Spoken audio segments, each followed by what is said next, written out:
The Telltale Heart by Edgar Allan Poe. True! Nervous. Very, very dreadfully nervous I had been, and am. But why will you say that I am mad? The disease had sharpened my senses, not destroyed, not dulled them. Above all was the sense of hearing acute. I heard all things in the heaven and the earth. I heard many things in hell. How, then, am I mad? Hearken, and observe how healthily, how calmly I can tell you the whole story. It is impossible to say how first the idea entered my brain, but once conceived, it haunted me day and night. Object, there was none. Passion, there was none. I loved the old man. He had never wronged me. He had never given me insult. For his gold I had no desire. I think it was his eye. Yes, it was this. He had the eye of a vulture, a pale blue eye with a film over it. Whenever it fell upon me, my blood ran cold, and so by degrees, very gradually, I made up my mind to take the life of the old man, and thus rid myself of the eye forever. Now this is the point. You fancy me mad. Madmen know nothing. But you should have seen me. You should have seen how wisely I proceeded, with what caution, with what foresight, with what dissimulation I went to work. I was never kinder to the old man during the whole week before I killed him, and every night, about midnight, I turned the latch of his door and opened it, oh, so gently. And then, when I had made an opening sufficient for my head, I put in a dark lantern, all closed, so that no light shone out. And then I thrust in my head. Oh, you would have laughed to see how cunningly I thrust it in. I moved it slowly, very, very slowly, so that I might not disturb the old man's sleep. It took me an hour to place my whole head within the opening so far that I could see him as he lay upon his bed. Would a madman have been so wise as this? And then, when my head was well in the room, I undid the lantern cautiously. Oh, so cautiously, for the hinges creaked. I undid it just so much that a single thin ray fell upon the vulture eye. And this I did for 7 long nights. Every night, just at midnight. But I found the eye always closed, so that it was impossible to do the work, for it was not the old man who vexed me, but his evil eye. And every morning, when the day broke, I went boldly into the chamber, and spoke courageously to him, calling him by name in a haughty tone, and inquiring how he has passed the night.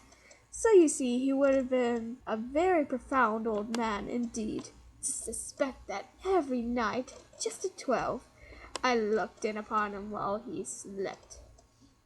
Upon the 8th night I was more than usually cautious in opening the door. A watch's minute-hand moves more quickly than did mine. Never before that night I had felt the extent of my own powers, of my sagacity.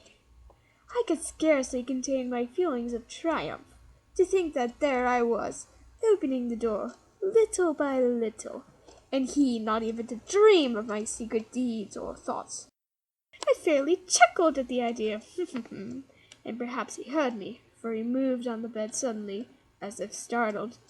Now you may think that I drew back, but no. His room was as black as pitch, with a thick darkness, for the shutters were closed fastened through fear of robbers, and so I knew that he could not see the opening of the door, and I kept pushing it on steadily. I had my head in, and was about to open the lantern, when my thumb slipped upon the tin fastening, and the old man sprang up in bed, crying out, "Who's there?" I kept quite still and said nothing. For a whole hour I did not move a muscle. And in the meantime I did not hear him lie down. He was still sitting up on the bed listening, just as I have done night after night, hearkening to the death watches on the wall. Presently I heard a slight groan, and I knew it was the groan of mortal terror. It was not a groan of pain or of grief. Oh, no. It was the low, stifled sound that arises from the bottom of the soul when overcharged with awe. I knew the sound well. Many a night, just at midnight, when all the world slept, it has welled up from my own bosom, deepening with its dreadful echo the terrors that distracted me. I say I knew it well. I knew what the old man felt, and pitied him, although I chuckled at heart. I knew that he had been lying awake ever since the first slight noise, when he had turned in the bed. His fears had been ever since growing upon him. He had been trying to fancy them causeless, but could not. He had been saying to himself, "It is nothing but the wind in the chimney. It is only a mouse crossing the floor. Or, it is merely a cricket which has made a single chirp." Yes, he had been trying to comfort himself with these suppositions, but he had found all in vain. All in vain! Because death, in approaching him, had stalked with his black shadow before him, and enveloped the victim. And it was the mournful influence of the unperceived shadow that caused him to feel, although he neither saw nor heard, to feel the presence of my head within the room. When I had waited a long time, very patiently, without hearing him lie down, I resolved to open a very, very little crevice in the lantern. So I opened it. You cannot imagine how stealthily, until, at length, a single dim ray, like the thread of a spider, shot from out of the crevice and fell full upon the vulture eye. It was open, wide open, and I grew furious as I gazed upon it. I saw it with perfect distinctness, all a dull blue, with a hideous veil over it that chilled the very marrow in my bones. But I could see nothing else of the old man's face or person, for I had directed the ray as if by instinct, precisely upon the damned spot. And have I not told you that what you mistake for madness is but over-acuteness of the senses? Now, I say, there came to my ears a low, dull, quick sound, such as a watch makes when enveloped in cotton. I knew that sound well, too. It was the beating of the old man's heart. It increased my fury, as the beating of a drum stimulates the soldier into courage. But even yet I refrained and kept still. I scarcely breathed. I held the lantern motionless. I tried how steadily I could maintain the ray upon the eye. Meantime, the hellish tattoo of the heart increased.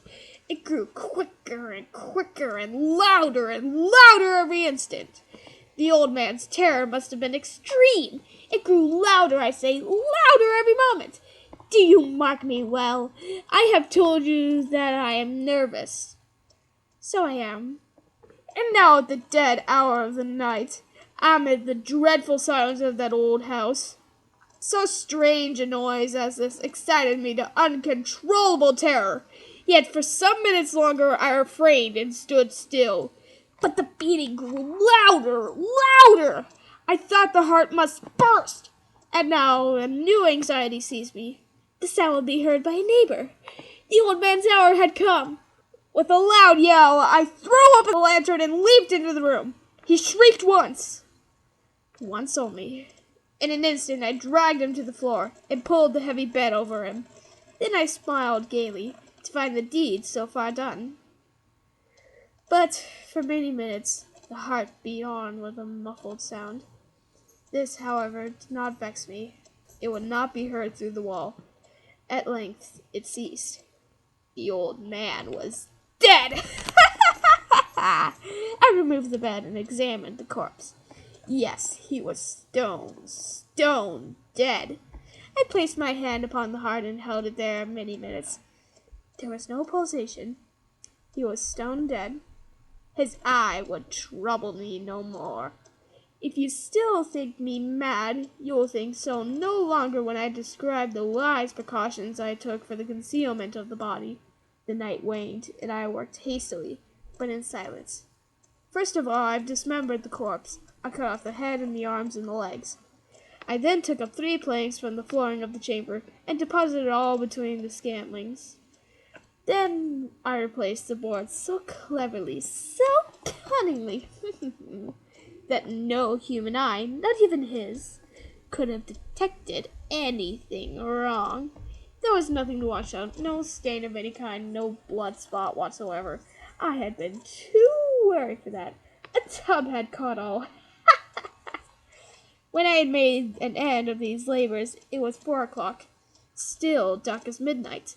As the bell sounded the hour, there came a knocking at the street door. I went down to open it with a light heart. For what had I now to fear? There entered 3 men who introduced themselves with perfect suavity as officers of the police. A shriek had been heard by a neighbor during the night. Suspicion of foul play had been aroused. Information had been lodged at the police office, and they, the officers, had been deputed to search the premises. I smiled. For what had I to fear? I bade the gentleman welcome.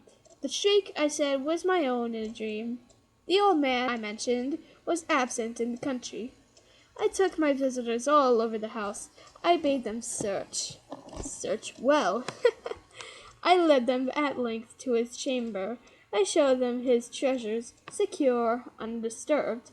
In the enthusiasm of my confidence, I brought chairs into the room and desired them here to rest from their fatigues, while I myself, in the wild audacity of my perfect triumph, placed my own seat upon the very spot which reposed the corpse of the victim. The officers were satisfied. My manner had convinced them. I was singularly at ease. They sat, and while I answered cheerily, they chatted of familiar things. But ere long, I felt myself getting pale and wished them gone. My head ached, and I fancied a ringing in my ears. But still they sat and still chatted. The ringing became more distinct. It continued and became more distinct. I talked more freely to get rid of the feeling, but it continued and gained definiteness, until, at length, I found that the noise was not within my ears.